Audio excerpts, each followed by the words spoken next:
Good to have you with us. We begin with that plane crash that killed all 61 people on board, and we do have a warning. Some of the video is graphic. Our Lauren Victory is live in our newsroom for us. That's where she's been watching developments come in all afternoon. Lauren. Well, Marie and Joe, Airline VOEPASS confirmed the grim details about an hour ago that no one survived when one of its planes fell from the sky, all while a cell phone camera rolled. Again, we want to warn you, this video can be difficult to watch.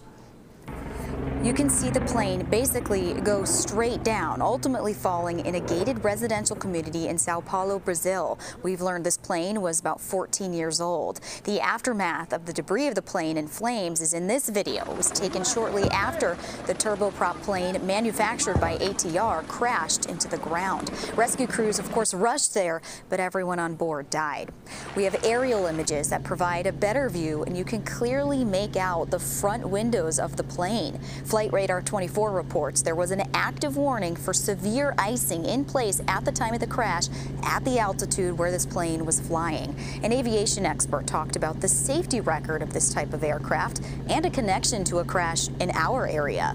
It has historically had a good safety record. 30 years ago, it did have an icing-related accident in outside of Chicago, Indiana, actually. So it generally has a good safety record. They made improvements after that crash in Indiana. That was the former head of the NTSB, and he's referring to this crash near Chicago in Roselawn, Indiana. It happened 30 years ago on the same type of plane as today's crash. The Indiana tragedy also killed everyone on board, and severe icing also played a role. We're starting to hear stories of relief in the midst of this tragedy today. We know of at least 2 men who say they tried to board the plane and could not after arriving too late.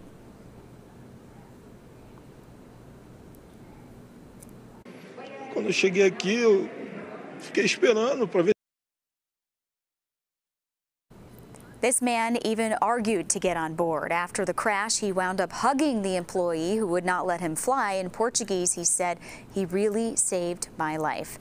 Now, as you heard, there is some talk ice may have played a role, but it will be some time before we know for sure. Live in the newsroom, I'm Lauren Victory, CBS News, Chicago. Lauren, thank you for that new information.